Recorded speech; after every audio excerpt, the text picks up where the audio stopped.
மதிய கடுப்படியில் அக்கா இன்னைக்கு பூரி, இட்லி, தோசை, சப்பாத்திக்கு வடகறி சூப்பராக இருக்கும். இன்றைக்கி அக்கா வடகறி செய்ய போகிறேன். அக்கா எப்படி செய்கிறேன்னு பாருங்கள். ஒரு மிக்ஸி எடுத்துக்கோங்க, ஜார்.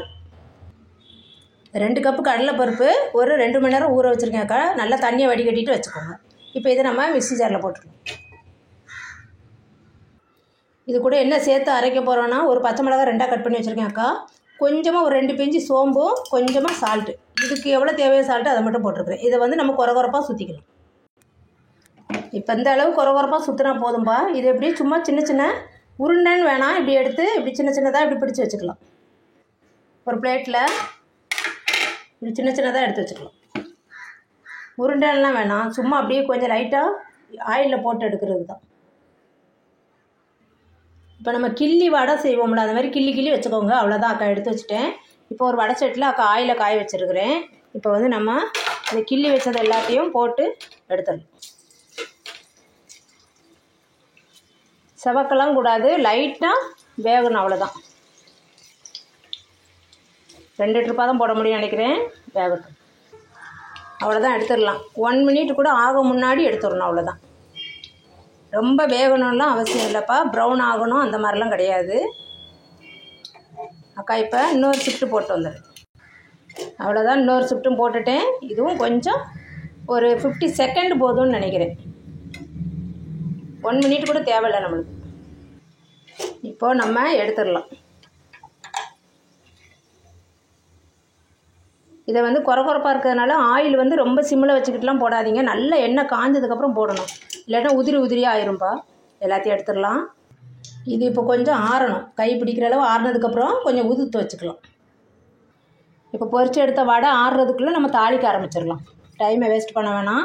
இது ஒரு 1/4 ஸ்பூனு சோம்பு, அப்புறம் பட்டை கறிமசாலா பொடிலாம் எவ்வளோண்டு போடுறேன் பாருங்கள். 2 கிராம்பு, கொஞ்சோண்டு அன்னாசி பூ, கொஞ்சோண்டு 2 பட்டை 2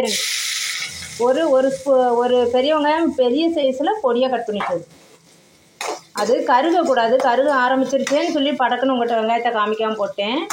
ஆனியன் வந்து பெரிய சைஸு, அவ்வளோதான். நல்லா நைஸாக கட் பண்ணி வச்சுக்கோங்க. நம்ம நைஸாக கட் பண்ணால் கொஞ்சம் சீக்கிரம் வதங்கும், அவ்வளோதான்.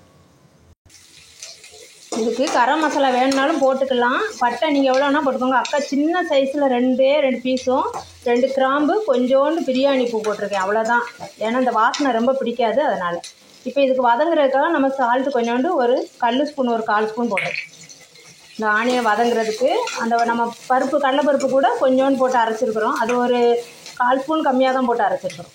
கொஞ்சம் வதங்கட்டும்.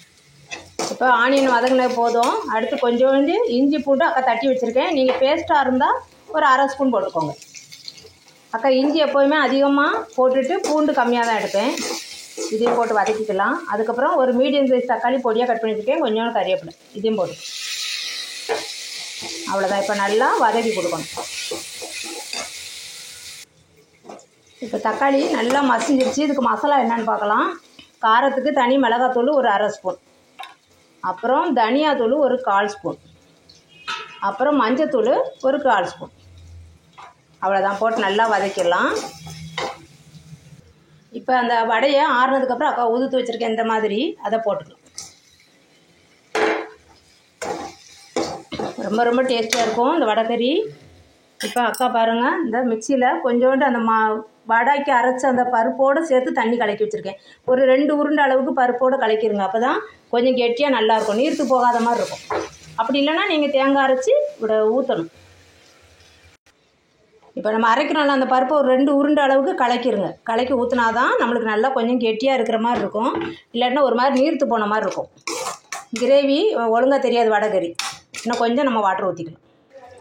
இப்போது உப்பு காரம் எல்லாம் உங்கள் டேஸ்ட்டுக்கு ஏற்ற மாதிரி பார்த்துக்கோங்க. அக்கா போட்ட காரம் உங்களுக்கு கரெக்டாக இருக்கா என்னென்னு பார்த்துக்கோங்க. உப்பு காரம்லாம் பார்த்துட்டு இன்னும் கொஞ்சம் ஒரு 5 மினிட், அதுக்கப்புறம் நம்ம ஆஃப் பண்ணிக்கலாம். கொஞ்சம் அந்த பச்சை வாசனை போகட்டும். சூப்பராக இருக்கும் இந்த வடைக்கறிப்பா. அக்கா மெத்தடில் செஞ்சு சாப்பிட்டு பாருங்கள். இது எங்கள் அம்மாவின் டேஸ்ட்டில் வடைக்கறி. ரதி அக்கா அம்மாவின் டேஸ்ட்டில் வடைக்கறி ரெடி. இது செஞ்சு பாருங்கள், அவ்வளோதான். அடுப்பை ஆஃப் பண்ணிடலாம். ரொம்ப ரொம்ப ரொம்ப டேஸ்டியாக பூரி, சப்பாத்தி, தோசை, இட்லி எல்லாத்துக்கும் வச்சப்பலாம். நாங்கள் ரைஸில் கூட போட்டு பிரட்டி சாப்பிடுவோம். ரொம்ப ரொம்ப சூப்பராக இருக்கும். செஞ்சு பாருங்கள். பார்த்துட்டு அக்கா கமெண்ட்டில் சொல்லுங்கள் எப்படின்னு சொல்லி. ரதி அக்கா அடுப்படிக்கு சப்ஸ்கிரைப் பண்ணுங்கள், லைக் பண்ணுங்கள், ஷேர் பண்ணுங்கள். 2 மினிட்டில் முடிஞ்சிருப்போம் அந்த வடகறி. நம்ம ஊற வச்சிட்டோம்னா அரைச்சி செஞ்சிட வேண்டியதான். தேங்க்யூ.